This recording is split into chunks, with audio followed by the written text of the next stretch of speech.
Hello friends, welcome to the point solution. तो सामान्य विज्ञान यानी जनरल साइंस की एक और सीरीज हम स्टार्ट कर रहे हैं, जिसमें आप 1000 एमसीक्यूज देखोगे। और ये जो एमसीक्यूज होंगे वो ऐसे होंगे जो आरआरबी जेई 2018 में पूछे गए थे। तो अभी हम 3000 एमसीक्यूज की सीरीज देख रहे थे। आप कहोगे इसको मैंने पूरा किया नहीं और 1000 एमसीक्यूज पर आ गया। बट ये जो आपका एमसीक्यूज हैं ये भी पैरेलल में चलेंगे, इनमें भी काफ़ी लंबा सफ़र करना बाकी है। लेकिन आरआरबी जेई का भी आपका नोटिफिकेशन आ गया है, इसके भी एग्जाम आने वाले हैं। तो आप एक बार इनको भी देख लो कि इनमें कैसे क्वेश्चंस पूछे गए थे। आप देखोगे कि जो आरआरबी ग्रुप डी में क्वेश्चंस हैं, काफ़ी सारे ऐसे क्वेश्चंस जो एग्जैक्ट आपसे यहाँ पर देखने को मिलेंगे आपको आरआरबी जेई 2018 के पेपर में। तो मेरे कहने का मतलब है, आप जितने भी प्रीवियस ईयर के हैं, चाहे वो आरआरबी जेई का हो, चाहे वो एएलपी का हो, एएलपी के भी मैंने कुछ क्वेश्चंस कराए हैं, चाहे वो आरआरबी ग्रुप डी का हो, चाहे वो एनटीपीसी का हो, ये ऐसे क्वेश्चंस हैं जो कि यही बार बार घूम फिर करके आते हैं। इनका पैटर्न यही होता है, इवन कुछ एग्जैक्ट क्वेश्चन भी पूछ लिए जाते हैं। तो आप इनको जरूर करें। चलिए फिर इसका जो पहला एपिसोड है वो शुरू करते हैं आज। और ये आपके जितने भी एग्जाम हैं सबके लिए इंपॉर्टेंट रहने वाला है। बाइलिंगुअल है, हिंदी इंग्लिश दोनों में है। और इसका पीडीएफ आपको नीचे जो टेलीग्राम लिंक दिया होगा वहां पर जो डेली क्लास होगा उसका पीडीएफ मिल जाएगा। तो चलिए फिर मूव करते हैं हम लोग सीधे क्वेश्चंस की तरफ। तो इस सीरीज का जो पहला क्वेश्चन है वो अब आपके सामने है। The process of movement of molecules from a higher concentration place to a lower concentration place is known as, यानी उच्च सांद्रता वाले स्थान से कम सांद्रता वाले स्थान पर अणुओं के आवागमन की प्रक्रिया को किस रूप में जाना जाता है? तो इसे हम जानते हैं डिफ्यूजन के रूप में, यानी विसरण के रूप में। कहने का मतलब है, अगर यहाँ पर हायर कंसंट्रेशन है और यहाँ पर लोअर कंसंट्रेशन है, या फिर किसी आप रूम में सपोज कर सकते हो आप कोई गैस को रिलीज करते हो, तो जो मीडियम के पार्टिकल्स हैं ये ऑटोमेटिकली यानी नेचुरली हम इनको फोर्स नहीं देते हैं, लेकिन ये हायर कंसंट्रेशन से लोअर कंसंट्रेशन की तरफ फ्लो होना शुरू कर देते हैं। तो ये जो प्रोसेस है, इस हायर कंसंट्रेशन से लोअर कंसंट्रेशन की तरफ इस मीडियम के पार्टिकल का फ्लो होना, इसे ही हम कहते हैं डिफ्यूजन। ध्यान रखना, ये नेचुरली होता है, कोई हम फोर्स नहीं लगाते, ऑटोमेटिक होता है। आगे है, what is the minimum temperature to which a fuel must be heated so that it may catch fire and start burning. तो वह न्यूनतम तापमान क्या है जिससे ईंधन को गर्म किया जाना चाहिए ताकि वह आग पकड़ सके और जलने लगे? तो इसे हम कहते हैं इग्निशन टेम्परेचर या फिर प्रज्वलन ताप। तो हिंदी वाले हिंदी में भी याद रखें, प्रज्वलन ताप आपको आएगा या इग्निशन टेम्परेचर कहते हैं। कहने का मतलब है कि अगर आप एक कागज का टुकड़ा लो और कोई और चीज ले लो, आप जैसे यहाँ पर एक लकड़ी का टुकड़ा ले लो, तो जब आप इसको गर्म करोगे, ठीक है, जब आप इसको गर्म करोगे तो आप देखोगे कि ये थोड़ा सा ही गर्म होगा और इसमें आग पकड़ लेगा, जो कागज का टुकड़ा होगा। और लकड़ी को जब आप गर्म करोगे तो कैसा लकड़ी इस पर डिपेंड करता है। तो जब आप इसको गर्म करोगे, ठीक है, आग से, तो ये भी आपका कुछ देर गर्म होगा तब जाकर के इसमें आग पकड़ता है, यानी ये कुछ देर आग पकड़ने के बाद ये जलता है। तो इसका जो इग्निशन टेम्परेचर है वो थोड़ा ज़्यादा है ना, और इसका कम है, इसी वजह से ये जल्दी आग पकड़ लिया और जलने लगा। तो इग्निशन टेम्परेचर हमारा करेक्ट आंसर हो जाएगा, जिस पे कोई भी ईंधन को गर्म करो तो वो आग पकड़ लेता है और जलने लगता है। आगे है, sodium metal is stored in, यानी सोडियम धातु को किस में संग्रहित किया जाता है? तो सबको पता है कि केरोसिन यानी मिट्टी के तेल में इसको हम स्टोर करके रखते हैं, क्योंकि ये इतने रिएक्टिव होते हैं, जैसे सोडियम हो गया, मैग्नीशियम भी हो गया, ये इतने रिएक्टिव एलिमेंट्स हैं कि ये पानी को तो छोड़िए, हवा के भी संपर्क में आते हैं तो ये उग्र हो जाते हैं, यानी ये एनर्जी को रिलीज करने लगते हैं, क्योंकि हवा में भी आपके वाटर मॉलिक्यूल्स होते हैं। तो इनको हम लोग केरोसिन यानी मिट्टी के तेल में स्टोर करके रखते हैं। आगे है, if the frequency of a sound wave is 100 hertz then what is its time period, यानी यदि एक ध्वनि तरंग की आवृत्ति 100 हर्ट्ज है तो इसकी समयावधि कितनी होगी?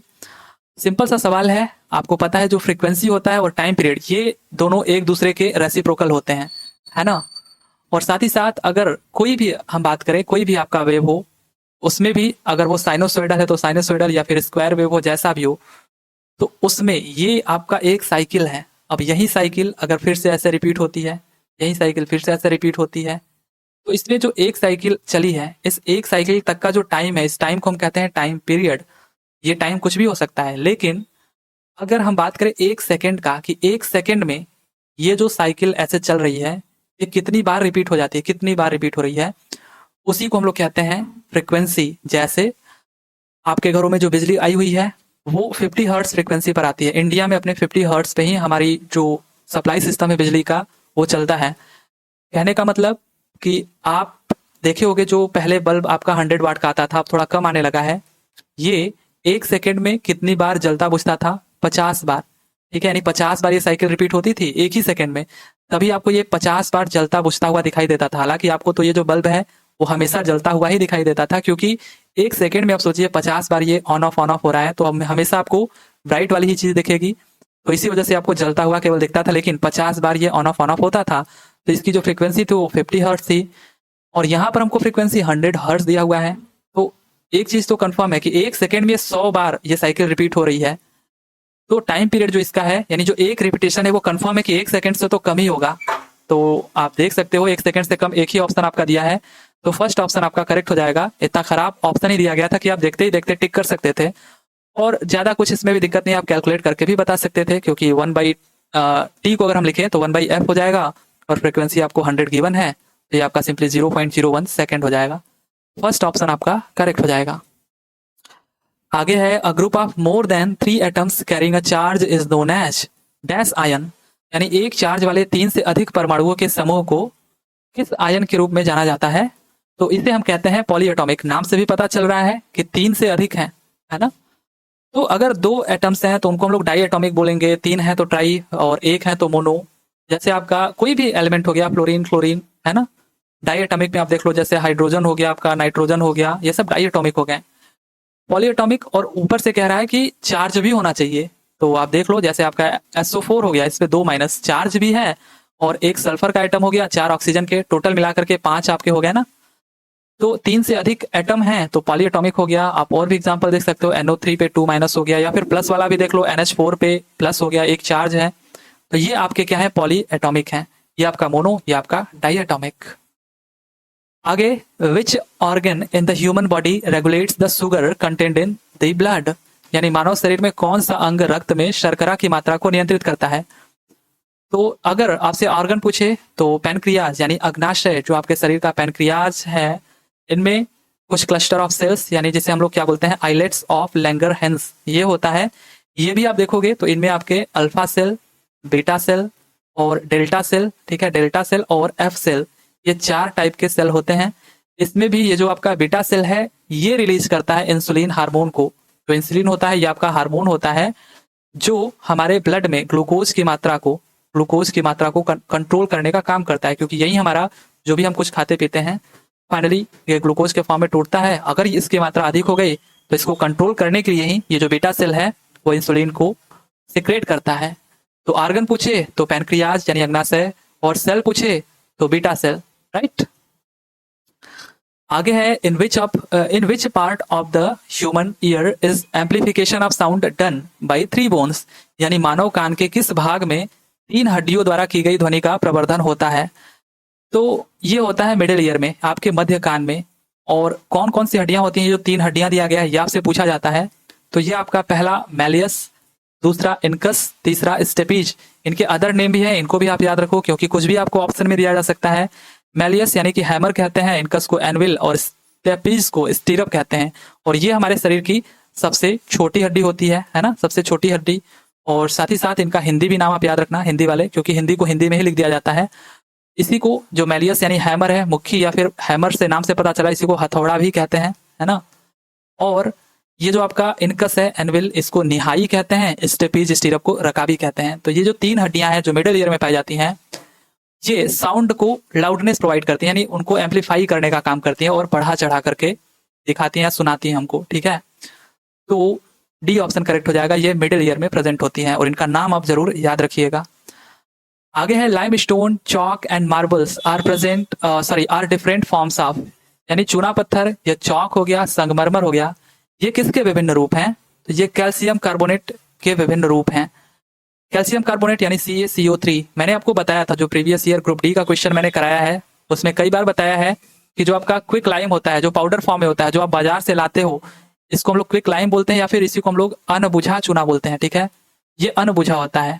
जैसे ही आप इस पे पानी डालते हो, है ना, पानी आप मिलाते हो ना, इसमें आप पाउडर लाते हो बाजार से, पानी जब इसमें डालते हो तो इसमें से कुछ भाप निकलने लगता है, यानी इसका जो गर्मी है वो निकल रहा होता है, फिर ये बन जाता है अनबुझा चूना, CaOH का ट्वाइस, कैल्शियम हाइड्रोक्साइड, इसको हम लोग स्लैग लाइम कहते हैं, या फिर बुझा हुआ चूना कहते हैं, ठीक है। तो ये आपसे लिखने के लिए आता है एग्जाम में कि बुझा हुआ चूना या अनबुझा चूना किसे कहते हैं, लिखिए उसको। तो ये कैल्शियम हाइड्रोक्साइड बुझा हुआ चूना है। अब इसे आप लोग अपने घर की दीवारों पर लगाते हो, ठीक है, इस चूने को आप अपने घर की दीवारों पर लगाते हो। आप देखोगे लगाते समय तो ये उतना व्हाइट नहीं दिखाई देता है, लेकिन आप इसको छोड़ दो तो कुछ देर बाद ये आपको दिखेगा, ये कार्बन डाइऑक्साइड के कांटेक्ट में आ जाएगा, क्योंकि आपके एयर में कार्बन डाइऑक्साइड तो प्रेजेंट ही है। अब अगर ये कार्बन डाइऑक्साइड के कांटेक्ट में आया तो ये और भी व्हाइटिश हो जाता है, ठीक है, और भी ये आपका शाइनी हो जाता है। जो दीवार में आप लगाए थे चूना, आप देखे भी होंगे कि तुरंत ये नहीं होता है, कुछ देर बाद ये और भी ज्यादा व्हाइटिश हो जाता है। तो इसी को हम लोग क्या कहते हैं, CaCO3 कैल्शियम कार्बोनेट, जिसे हम और भी नाम यानी लाइमस्टोन, चौक या मार्बल, चूना पत्थर, चाक या संगमरमर के रूप में जानते हैं। आगे है which organ in the human body helps to maintain balance, यानी मानव शरीर का कौन सा अंग है जो संतुलन बनाए रखने में मदद करता है। तो ये ना तो आपका हार्ट है, ना ही आपका लीवर है, ना ही आपका टंग है। ये क्या है, ईयर यानी कि कान। जो कान होता है, एक तो इसका काम सुनने का है, दूसरा काम इसका है बॉडी के बैलेंस को मेंटेन करने का।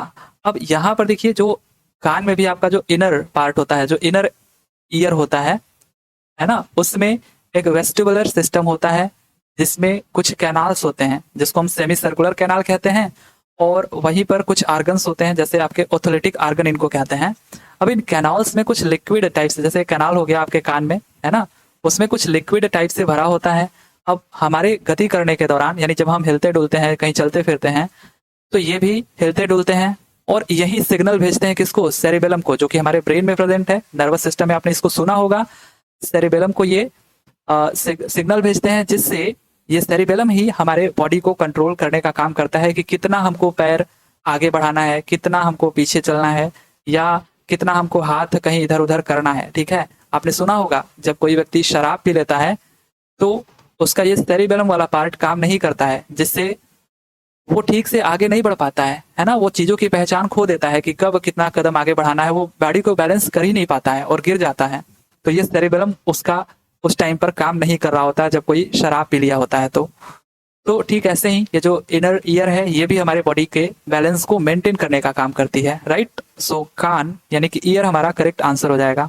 आगे है which of the following is a use of ethanol, तो इनमें से कौन सा एथेनॉल का उपयोग है।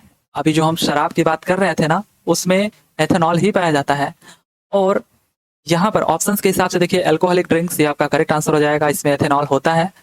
और कफ सिरप, जो आप सर्दियों में यानी कोल्ड जब आपको हो जाता है, जुकाम लग जाता है, तो जो आप कफ सिरप पीते हो, इसमें भी एथेनॉल पाया जाता है।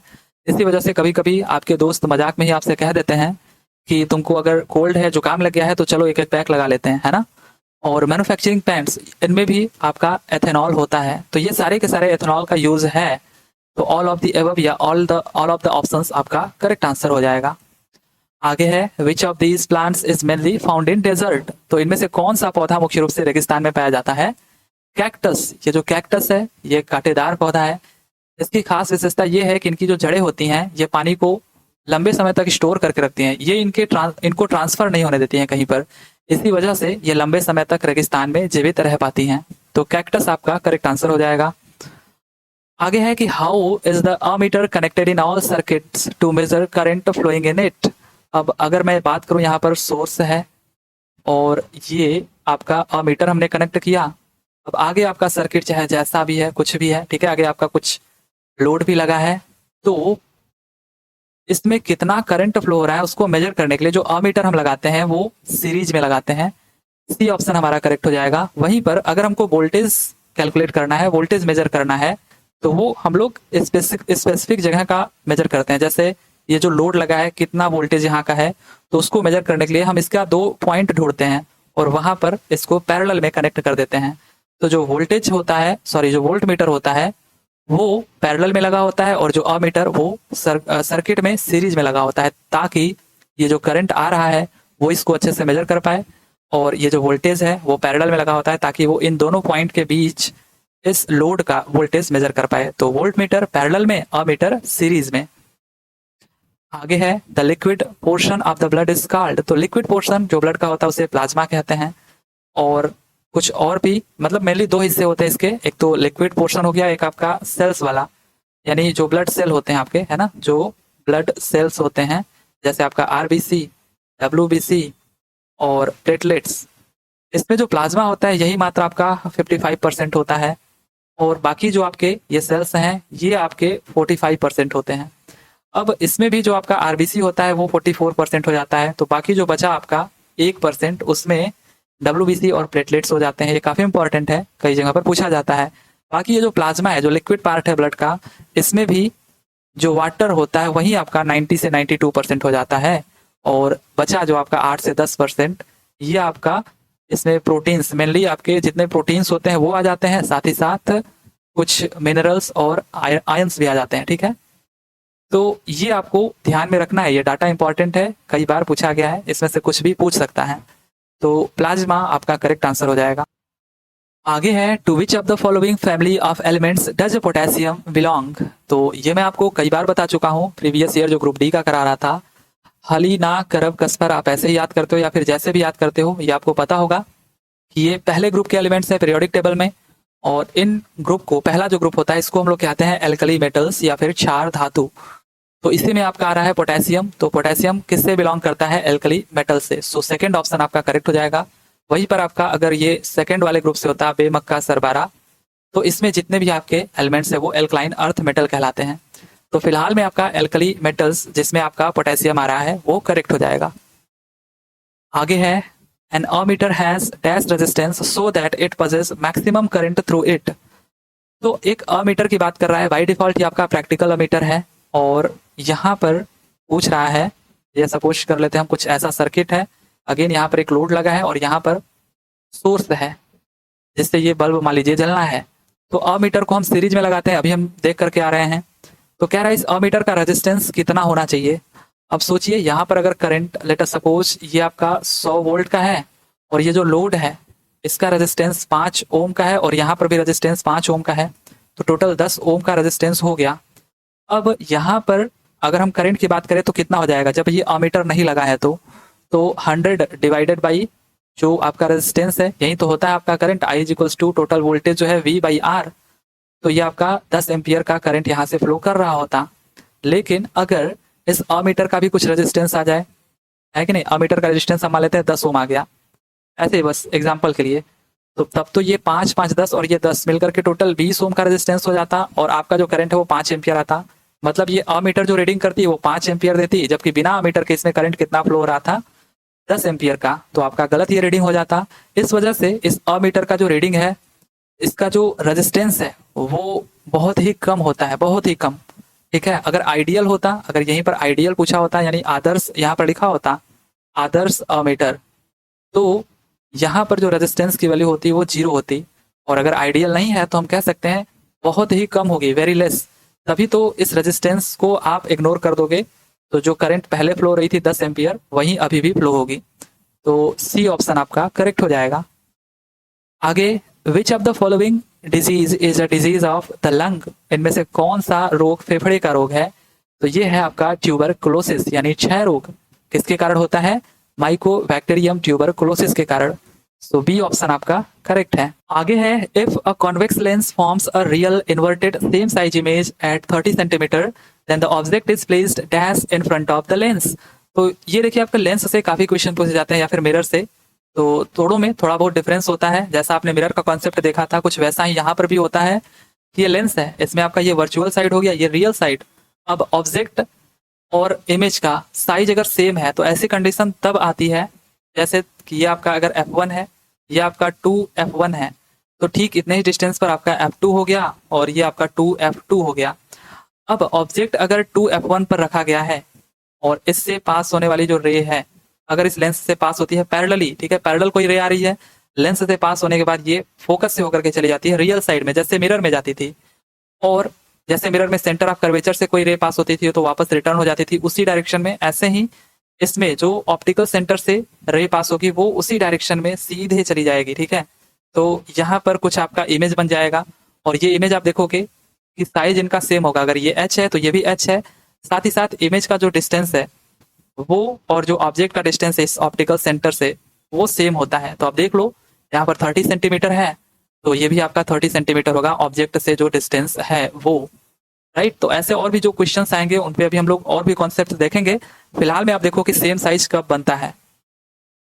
आगे है in some machines why is using oil as a lubricant not advisable, यानी कुछ मशीनों में तेल को स्नेहक के रूप में उपयोग करना उचित क्यों नहीं माना जाता है या क्यों नहीं है। तो ये आपको सिंपली अपना दिमाग लगा करके बताना था, कुछ खास नहीं करना था।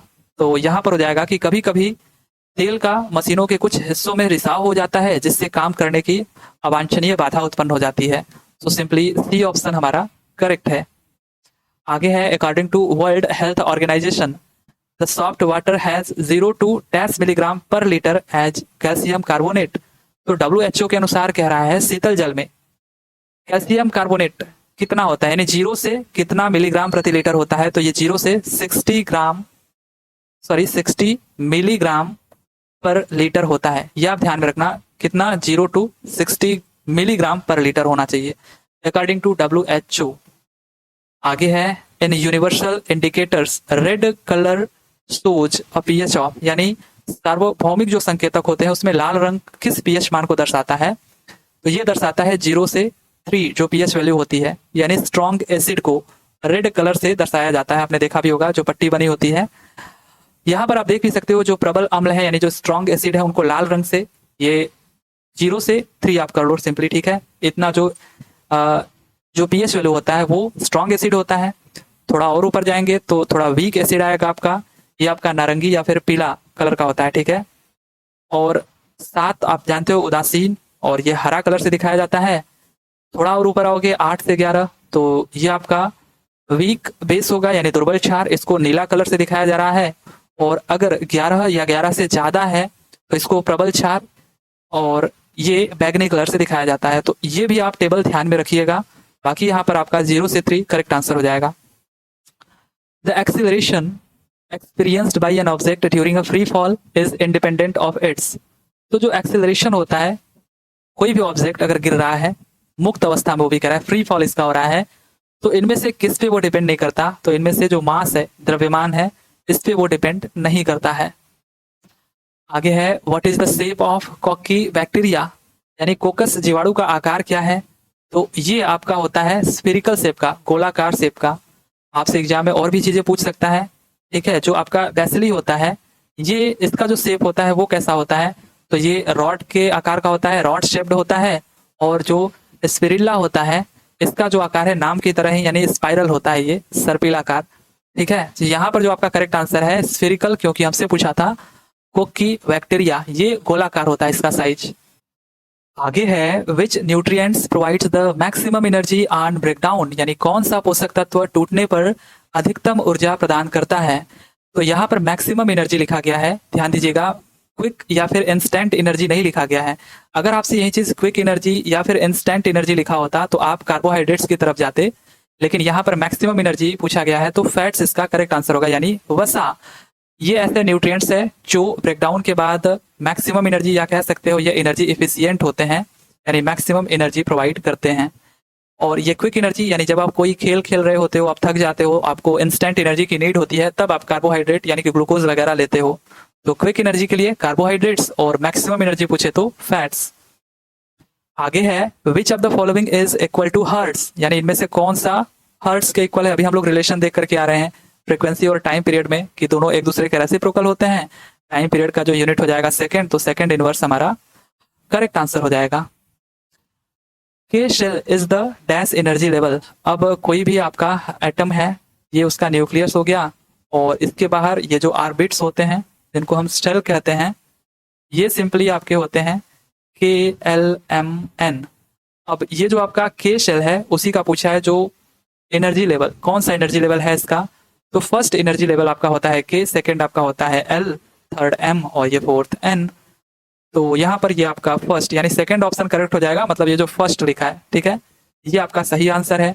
साथ ही साथ इनमें कितने मैक्सिमम इलेक्ट्रॉन्स रह सकते हैं ये भी आपको पता है, 2n², यानी n की वैल्यू यहाँ पर 2n², n की वैल्यू k के लिए क्या है 1, तो 1 अगर आप रखते हो तो यानी कि मैक्सिमम 2 इलेक्ट्रॉन इसमें रह सकते हैं। ऐसे ही l में आप n की वैल्यू 2 रख दो तो आप देखोगे ये 2 2 जा 4 और इनटू 8 हो जाएगा, है ना। तो 8 इलेक्ट्रॉन दूसरे में, ऐसे ही तीसरे को चौथे को आप n की वैल्यू रख करके बता सकते हो, या फिर ऐसे भी आपको याद होगा। तो यहाँ पर फिलहाल में फर्स्ट ये हमारा करेक्ट आंसर हो जाएगा। When a decomposition reaction is carried out by heating, it is called, तो जब कोई अपघटन अपक्रिया यानी डिकम्पोजिशन रिएक्शन, जिसको हम अपघटन अपक्रिया कहते हैं हिंदी में, इसको गर्म करके किया जाता है, तब उसे क्या कहते हैं। अब डिकम्पोजिशन का मतलब कोई भी एक रिएक्टेंट है वो जब दो या दो से अधिक उत्पादों या प्रोडक्ट में टूटता है तो उसे हम कहते हैं कि ये आपका डिकम्पोजिशन हो गया, ठीक है, इस कंपाउंड का। अब इसको कैसे हम करते हैं, इसको हम लोग एनर्जी दे करके करते हैं, इसमें हम लोग एनर्जी देते हैं। कैसे एनर्जी दे सकते हैं, हीट के फॉर्म में, अगर आपने हीट किया, गर्म किया, तब डिकम्पोजिशन हो सकता है, या फिर आप लाइट के प्रेजेंस में करवा सकते हो, है ना, या फिर आप इसको इलेक्ट्रिक करंट वगैरह दे करके कर सकते हो, है ना। तो इतने तरीके हैं डिकम्पोजिशन कराने के। अगर आप हीट दे करके करा रहे हो तो ये थर्मल डिकम्पोजिशन कहलाएगा, लाइट दे करके करा रहे हो तो फोटो डिकम्पोजिशन कहलाएगा, जब आप इलेक्ट्रिक करंट दे करके कर रहे हो तो ये इलेक्ट्रोलाइटिक डिकम्पोजिशन कहलाएगा। तो यहाँ पर आपसे पूछा है गर्म करके, सो हीट करके आपका ये थर्मल डिकम्पोजिशन कहलाएगा। पहला ही ऑप्शन आपका करेक्ट हो जाएगा। आगे है which of these disease is communicable, इनमें से कौन सा ऐसा डिजीज है जो संचरणीय, जहां पर आप सिंपली समझो संक्रामक, कौन सा इनमें से ऐसा है जो संक्रामक रोग है। तो देख के ही आपको पता चल रहा है, हाइपरटेंशन तो ब्लड प्रेशर की वजह से हो जाएगा। कैंसर आप जानते हो कि जब जो सेल्स होते हैं उनमें एक असामान्य वृद्धि होने लगती है तब होता है, और डायबिटीज तो आपको पता है, ज्यादा शुगर लेवल हो गया तब होगा। तो बचा आपका प्लेग जो कि संक्रामक बीमारी है। कैसे होता है, इसका कारण क्या है, जो चूहे होते हैं उनमें ये जो बैक्टीरियम यार्सेनिया पेस्टिस है, ये मेन रीजन है प्लेग के होने का, ठीक है। प्लेग यानी ये एक महामारी था, आपको पता होगा, तो यही आपका एक संक्रामक रोग है। आगे है which is the longest muscle in the body, यानी शरीर की सबसे लंबी पेशी कौन सी है। लॉन्गेस्ट पूछा है, बड़ा नहीं, ठीक है। तो लॉन्गेस्ट जो मसल होती है अपने बॉडी की वो होती है सार्टोरियस मसल। यहाँ पर ये आप जो देख रहे हो ये आपके सार्टोरियस मसल्स हैं, जो कि सबसे लंबी मसल्स होती हैं अपने बॉडी की। और आपसे एग्जाम में पूछा जा सकता है शरीर की सबसे छोटी पेशी कौन सी होती है, तो ये स्टेपिडियस होती है कान की। और सबसे बड़ी पेशी, देखिए बड़ी और लंबी में अंतर है, सबसे बड़ी पेशी आपकी ग्लूटियस मैक्सिमस है, कूल्हे की। तो ध्यान दीजिएगा, बाकी भी जितने हैं उनको आप एक बार देख लीजिएगा, पढ़ लीजिएगा, लेकिन सार्टोरियस ये आपकी सबसे लंबी पेशी है या सबसे लंबा मसल है। आगे है which disease is prevented with the help of Salk vaccine. Salk vaccine ये पोलियो के उपचार के लिए है, और जोनास साल्क जो वैज्ञानिक थे इनके नाम पर ये साल्क वैक्सीन का नाम रखा गया। पोलियो के उपचार के लिए ये यूजफुल है, तो फर्स्ट ऑप्शन हमारा करेक्ट हो जाएगा। आगे है cooking gas LPG mainly consists of, यानी जो एलपीजी है वो मुख्य रूप से इसमें क्या शामिल है, प्रोपेन एंड ब्यूटेन। ये ऑप्शन हमारा करेक्ट है, प्रोपेन एंड ब्यूटेन ये एलपीजी गैस में मेनली प्रेजेंट होते हैं। आगे है the longest bone in the body is, यानी शरीर की सबसे लंबी हड्डी कौन सी है। अभी देखिए आपसे मसल के बारे में पूछा था, अब आपसे बोन के बारे में पूछ दिया, तो ये किसी शिफ्ट में बोन, किसी शिफ्ट में मसल, ऐसे ही क्वेश्चंस को घुमा फिरा करके पूछा जा रहा है। तो सबको पता है, काफी फेमस है, फीमर नी तंबस्थी, ठीक है, हिंदी में कहते हैं, तो आप इंग्लिश में याद रखो फीमर ही लिखा जाता है हिंदी में भी। तो longest bone of the body is femur, right. आगे है valence shell is the dash shell of every element. तो संयोजक कक्ष हर तत्व का क्या कहलाता है, इसे ही हम लोग आउटर मोस्ट या वहतम कक्ष कहते हैं ना। तो वैलेंस सेल को ही हम क्या कहते हैं, आउटर मोस्ट सेल। तो फोर्थ ऑप्शन करेक्ट हो जाएगा। आगे है if someone's weight on earth is 66 newton then what will be his weight on the moon. तो यदि पृथ्वी पर किसी का भार 66 न्यूटन है तब चांद पर उसका भार कितना होगा। ये देखिए क्वेश्चन कितनी बार ग्रुप डी में आपको आया था, जब मैं ग्रुप डी का आपको क्वेश्चन करा रहा था तो वहां पर कई बार, मुझे लगता है 3 से 4 बार ऐसे क्वेश्चंस देखने को मिले होंगे। तो ये जो फोर्स होता है mg, ठीक है, यानी फोर्स ऑफ ग्रेविटी जो होती है, इसमें जो g होता है ये एक्सेलरेशन ड्यू टू ग्रेविटी है। अब अर्थ पे अगर ये g है तो मून पर ये क्या हो जाएगा, 1/6 g ऑफ अर्थ। अगर ये अर्थ का ग्रेविटेशनल एक्सेलरेशन है तो मून पर जाकर के ये इसी का 1/6 हो जाता है, और मास तो चेंज होता नहीं है चंद्रमा पर जाने पर। तो टोटल जो फोर्स होगा मून पर वो कितना हो जाएगा, ये चेंज हुआ नहीं, बस ये आपका 1/6 हो गया, है ना। तो ये टोटल जो आपका फोर्स था उसका 1/6 हो जाएगा। आप 6 से इसमें भाग दे दो तो 11 आपका करेक्ट आंसर हो जाएगा। आगे है what is the distance of the principal focus F from the pole P of the spherical mirror called. तो गोलाकार दर्पण के ध्रुव पी से प्रमुख किरण के केंद्र एफ की दूरी कितनी है। अब देखिए ये आपका स्फेरिकल मिरर है, इसी से तो आप बनाते हो कॉन्वेक्स कॉनकेव मिरर। तो अगर आप इसको यहाँ से ऐसे हटा देते हो इतने चीज को, और यहाँ पर आप इसके बाहर या फिर अंदर पेंट कर दो तो यही आपका मिरर हो जाता है। फिलहाल में ये आपका कॉन्केव मिरर हो गया। और इसका जो सेंटर था इस सर्किल का वो यहाँ पे कहीं था, और ये आपका पोल है। इससे ठीक यानी इसका जो ये बीच वाला पार्ट है, ठीक है, यहाँ आपका फोकस होता है, ये आपका सेंटर ऑफ कर्वेचर हो गया। तो इस ध्रुव से, इस पोल से इस फोकस के बीच के लेंथ को हम फोकल लेंथ कहते हैं। आसान सा सवाल था, सबको पता है। सो सेकंड ऑप्शन हमारा करेक्ट आंसर हो जाएगा। आगे है कि burning of fossil fuels cause increased amount of carbon dioxide in the atmosphere and what is the name of the harmful effect caused due to this. तो ये तो बचपन से हम लोग देखते आ रहे हैं ना कि जीवाश्म ईंधन के जलने से वातावरण में कार्बन डाइऑक्साइड की मात्रा बढ़ जाती है और इसके कारण होने वाले हानिकारक प्रभाव को हम ग्रीन हाउस इफेक्ट कहते हैं। सो थर्ड ऑप्शन हमारा करेक्ट हो जाएगा। तो ये कुछ आपके क्वेश्चंस रहे जो कि आरआरबी जेई में पूछे गए थे। आप देख सकते हो कि ये यहाँ पर आपको कुछ इजी क्वेश्चंस थे, मतलब काफी सारे इजी क्वेश्चंस थे, कुछ आपके मीडियम थे, कुछ टफ थे, तो सबका मिक्स था। आप इनको एक बार जरूर सॉल्व करिए, क्योंकि अक्सर करके रेलवे में आप देख रहे हो ग्रुप डी के कितने सारे क्वेश्चन थे जो मैंने आपको भी कराए हैं, वो आप जरूर करना, राइट। तो इनको आप जरूर करें ताकि आने वाले जितने भी एग्जाम है रेलवे से रिलेटेड उनको आप आसानी से कर पाओ, एटलीस्ट साइंस में आप फुल कर पाओ। तो चलिए फिर मिलेंगे आगे अगले इसके पार्ट में। तब तक के लिए थैंक यू सो मच।